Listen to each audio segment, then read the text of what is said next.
So first, I want to give a shout out to Nite Twin Cities for guiding us through this process. We wouldn't be able to do this without you. Round of applause.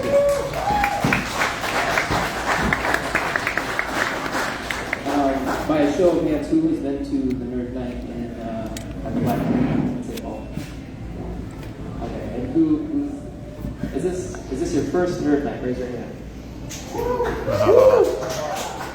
Welcome. Never been to Nerd Night? What is Nerd Night? It's a monthly community gathering that gives you the floor to show Minneapolis what you are passionate about and knowledgeable about. It's educational, fun, community-driven, and best of all, 100% nerdy. There are some house rules. Be respectful, have fun, no heckling, interrupting, or gatekeeping. Save your questions for the end of each presentation. It's going to be 15 minutes of presentations, about 5 minutes or so of questions. Get a drink from the bar or food from the food hall at any time. We will have a 20-minute break after the second presentation. Support each street crossing, please. They're letting us do this here for free, and tip the waiters, tip the bartenders, be nice to everyone, eat lots of food. This is a safe space aimed to cultivate and be supportive and accepting environment without fear of judgment, discrimination, or harm. Be yourself, nerd out, please.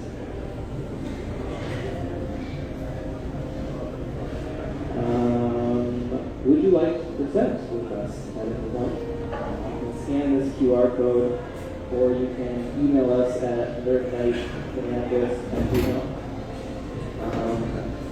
We're booked out until, I think we have one presentation available in November, but other than that, we're booked out till December. So, but if you're interested, please contact us. Let us know if you want to present on something.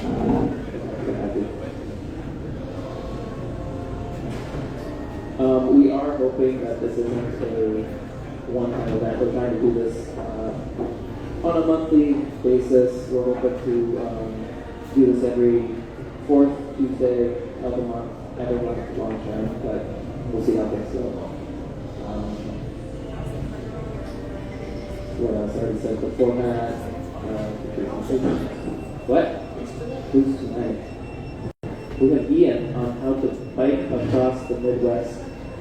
And then we have Schema on how dating sims have made me a better partner, IRL. And then we have Brian presenting on the history of the Midtown Greenlight movement.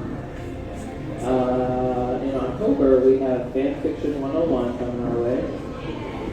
Traffic signal optimization. And history of vandalism. If you are the presenters for these three, I'd like to talk to you at some point tonight, so come find me at some point during the break or after the event. Okay, can we have Ian first?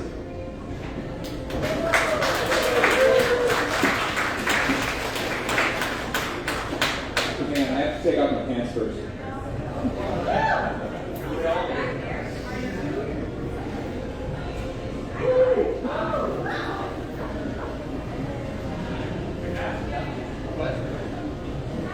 How are we doing?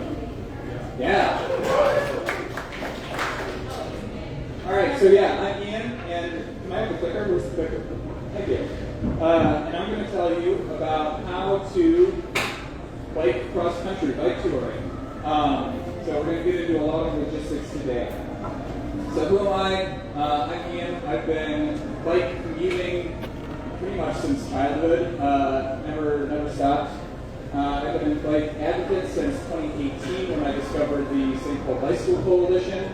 I co-chaired that organization for a few years. I'm involved with Streets.NN now, and I've been bike touring since 2019. So what do I mean by bike touring?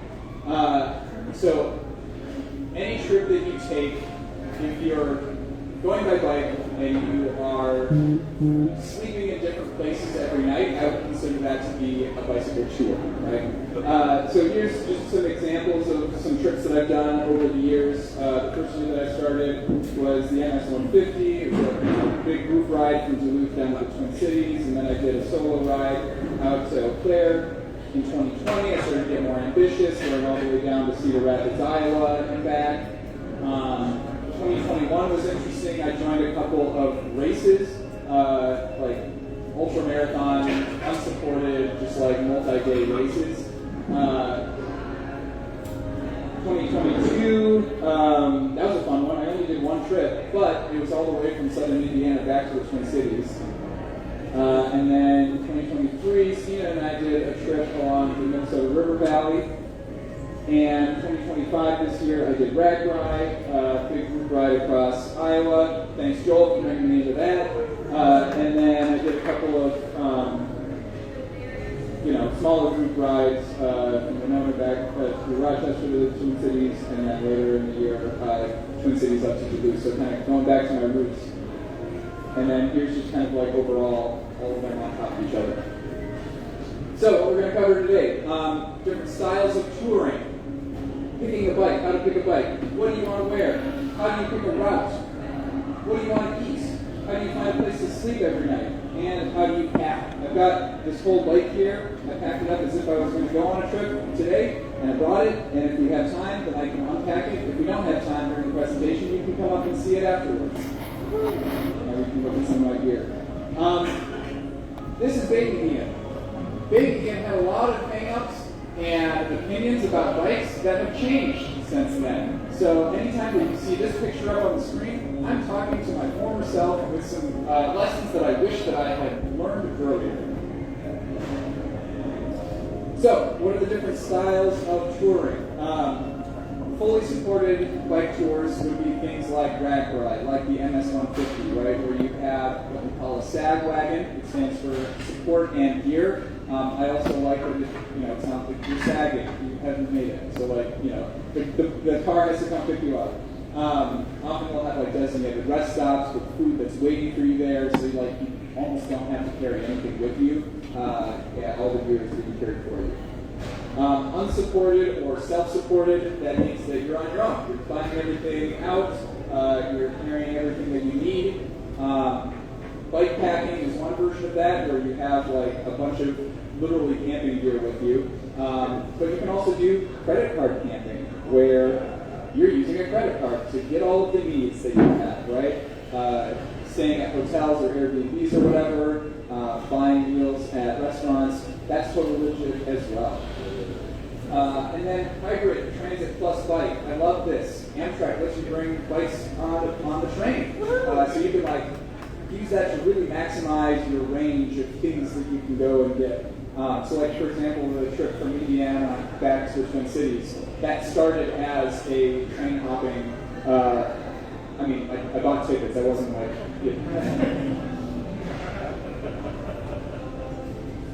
So, how do you pick a bike? You don't need a $5,000 carbon fiber bike, okay? Any bike that is comfortable is going to do you well. And this was kind of the first hang up that I had. When I bought my commuter bike back in the day, I thought drop bars are super intimidating. Drop bars are like these ones, where it curves downwards and it feels really aggressive and really racy. And I was like, that's not the vibe that I want. I want to have just normal flat handlebars. So that was my commuter bike, but it had these little wing tips on the end. And as I rode longer and longer distances, I was discovering that I kept putting my hands out there because that was more comfortable. And I thought to myself, oh wait, that's that's how your hands are when you're in drop bars. Maybe I should try those out. Maybe I should get over myself. And I'm really glad that I did because they're so much more comfortable. Whatever is good for your body for 8 hours a day, that's what you should be looking for in a bike. And I definitely recommend getting somebody, a professional, to fit your bike to you, which means that they like put the bike up on a trainer and they have you pedal for a while and they take a look and see how your form is, and then you know, oh, we got to raise the seat up a little higher, but we need to like move things around so that you can have proper form and not hurt your body while you are out there for hours and hours a day. The last thing that I would recommend for what to look in a bike is like something that's reliable and can carry what you need to carry, right? Some of those really expensive carbon fiber bikes, like you can't put racks on them, you can't put bags on them. So like, why would you use that? And if you've got anything that's like too fancy, like you've got like electronic shifting these days. If it breaks, are you going to be able to fix it, right? Are you going to be able to find a shop that can actually fix it? Those are important considerations. How you pick a route. This is probably the most challenging thing to do really well, in my opinion. Google Maps does fine. It's not great, but like, you know, I like using the transit app when I'm here in the cities, but the transit app doesn't let you plan a route that is longer than like 40 kilometers. So it's like, that's not going to work for a long trip. If you're willing to pay for something, Strava or like Ride with GPS, those would give you access to heat maps, you know, of like what are some popular routes, even out there in the middle of nowhere, that a lot of people go on. So that can be a nice way to plan out routes. But ultimately, no route is going to be perfect, so you just kind of be a little bit chill about it. Like, oh, maybe I'm on gravel a little bit today. Maybe I'm on kind of a scary road for a few miles, and sometimes you just kind of have to deal with it. What to wear? This is another source of hang-ups for me back in the day. I did not want to buy anything that was specifically for cycling. I was like, I've got athletic gear from like when I was in Ultimate in high school and whatever. Like, why would I buy a jersey that's specifically for biking? Turns out, cycling jerseys have pockets in the back. Like, you can just be riding, you pull a banana out of your pocket, you can eat it. Oh my god, amazing. Bike shorts with padding, like, turns out they're comfortable. Oh my god, people wear them because they're comfortable, not because they look good. Sure. Also going along with that, chamois cream, anti-chafing cream that you can put inside your shorts to prevent, you know, unpleasantness. Clipless shoes, they've got these little cleats on the bottom so that you can, like, you know, snap into the pedals. People who are into racing will tell you, like, oh, the power transfer is more efficient, yada, yada. No, I care about that because it forces me to have good form. If I'm just wearing normal shoes and I put them on a pedal, I can put my foot, any part of my foot onto the pedal, and that might hurt my knees or my ankle or whatever over the course of a whole day, right? So clipless shoes force me to have proper form, and I like that. And then the little hats, the little cycling caps. They're not just for fashion, right? The visor fits underneath a helmet, and you can have shade when you need to, and you don't have to have shade when you don't. Not all cycling jerseys are going to look this obnoxious. There are more understated ones, right? But honestly, cycling jerseys, if there's one of these 4 items that you're going to forego, I don't think you need a cycling jersey. Like any athletic material shirt will work fine. The pockets can be nice sometimes. All right, finding a place to sleep. I love the website Warm Showers. Warm Showers is like couch surfing, but specifically for the bike touring community.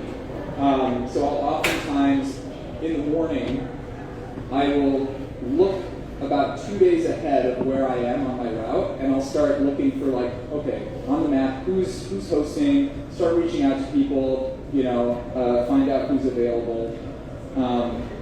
It's not always going to pan out, right? Because I'm not a business, so like sometimes people aren't available. So you need to have some, you know, plan B as well. Some states have no turnaway policies at their state parks. This is super great. Look on Adventure Cycling's website for information about that. But like in those states, if you show up on bike and all of their campsites have been taken, they have to give you a spot. So most state parks in like Minnesota and Wisconsin and some other states, they will have an area that's like designated as, oh, this isn't on the books as a campsite, so nobody can actually like, you know, but if a cyclist shows up, we can stick them there. That's really nice. Stealth camping. Yeah. What's that? We don't talk about stealth camping. No. I would say some good things to look for with stealth camping is like, I prefer to be on public land, right? Strongly prefer that. And looking for places where, like, okay, you're out of people's way, you're not going to be bothering anybody. So, like, cemeteries, I've heard are good. I haven't tried that one out yet. Baseball diamonds, especially in small towns, those can be great because if you just walk into the dugout, you can only be seen from one direction, and that direction is the baseball field.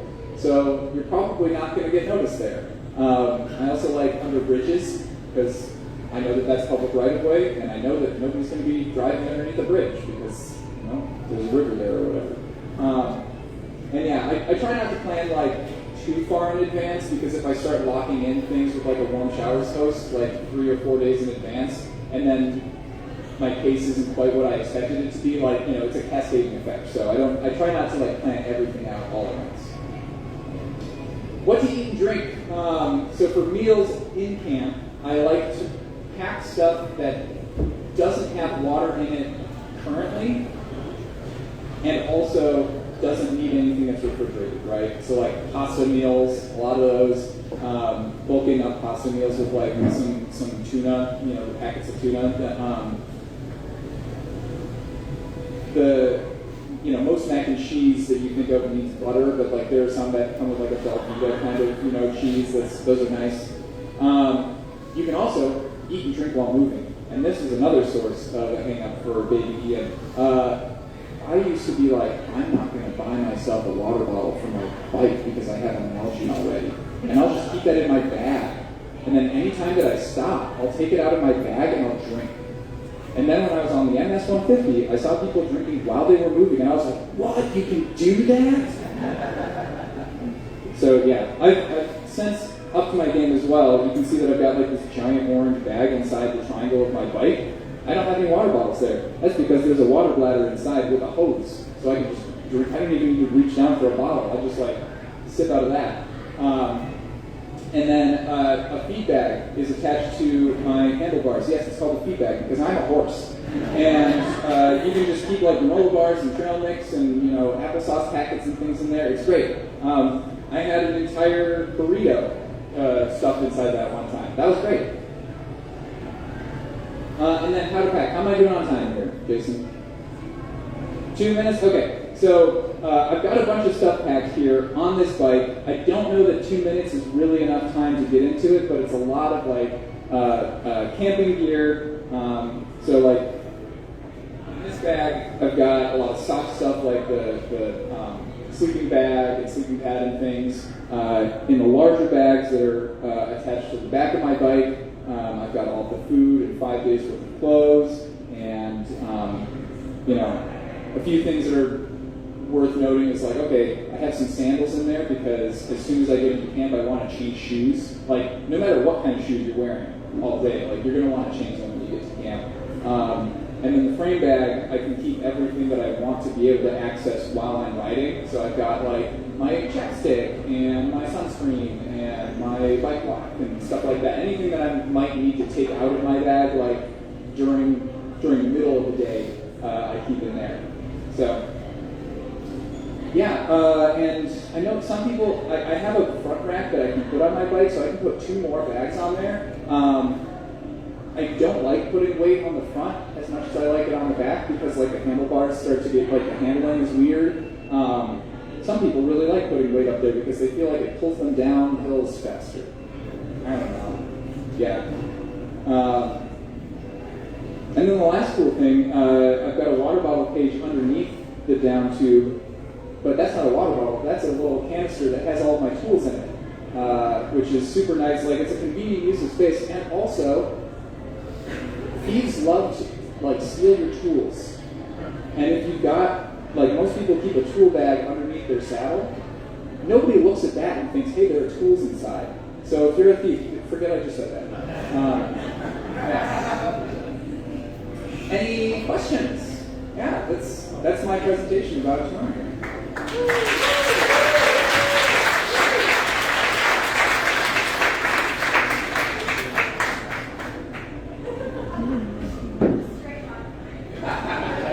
Yeah, questions? Maybe silly question, but you said that your speed pad, your speed is there like a backpacking tent in there too? Yeah, so I have the tent that you saw in this picture. Yeah. That it packs down to about the size of a football, and that, so for most of the camping items that I bring with me, like anything that is meant for hiking is going to work great. Tents though, I like that I have a bike packing specific version of this tent because the only change that they made to it is the poles are shorter segments so that it's easier to fit them into these, because bike bags are like smaller dimensions than most backpacks. So hiking tent is smaller than a pack is smaller. I mean, so like it packs to the same volume overall and the same weight, but the width is just smaller. Yeah. And there are some things that you can do to mitigate that if you have a normal tent, like you can strap it to like the top tube of your bike, or some and this bag actually, this frame bag has some loops on the inside specifically for holding tent poles. Yeah. David. What would you suggest to someone who say a casual bike around the lake kind of bicyclist who wants to take the first step and do something like this? Yeah. What's between this and rag drawing or what's the first thing to do? I would say that bike commuting is the strongest thing that you can do, both for your body because having a baseline of just it's not long distances, but you're consistently biking every day is great for starting your conditioning.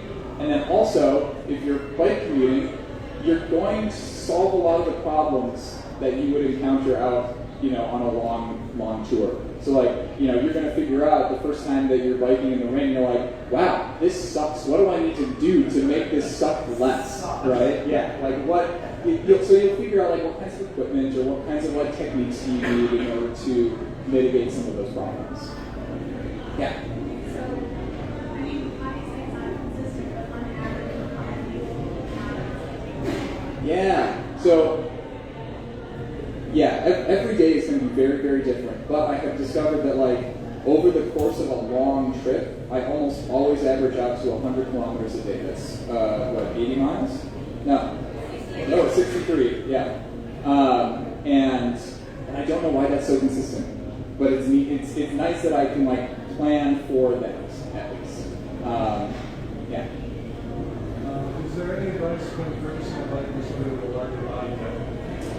I mean, so bikes, they obviously the frame sizes, right, are going to be that's what's important for the length of your legs and your torso and what your reach is and everything. And then every bike should have listed on its manufacturer's website what is the weight limit for bike and rider and any other gear, right? And so it's not just a total weight limit. It's it gets a little bit more granular than that. So those are things to look for on manufacturer's websites. Yeah. I used to just having an electric bicycle. I think saying it's probably not a good idea to take that on one of these longer trips.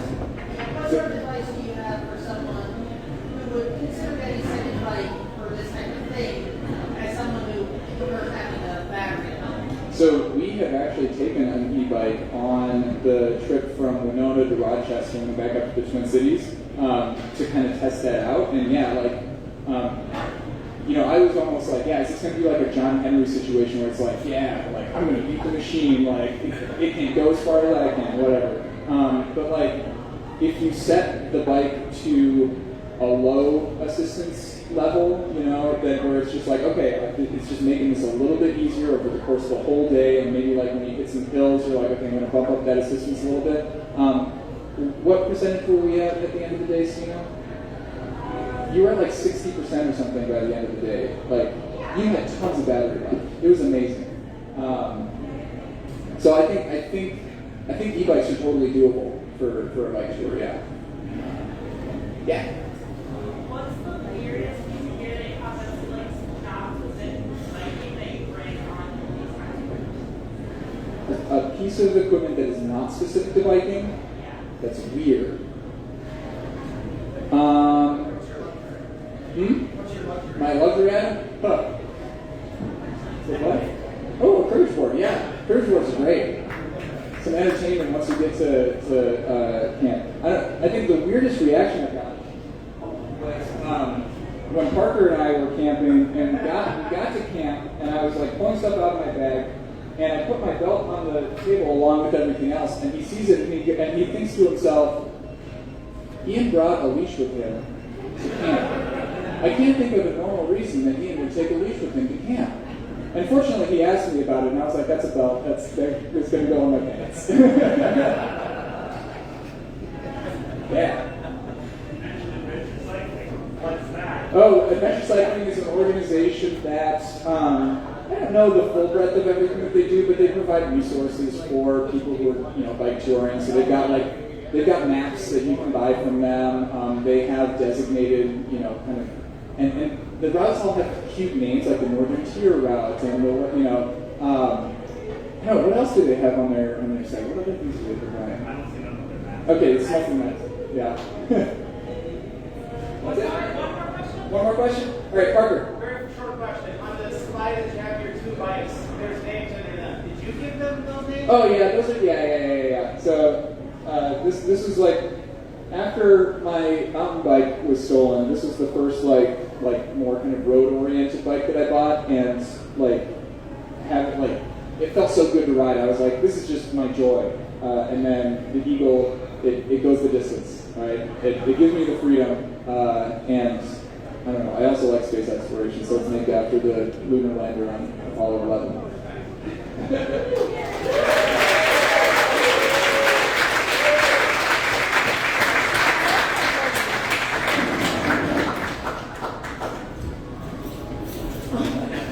It's Tom, which I can I'm also going to sit because I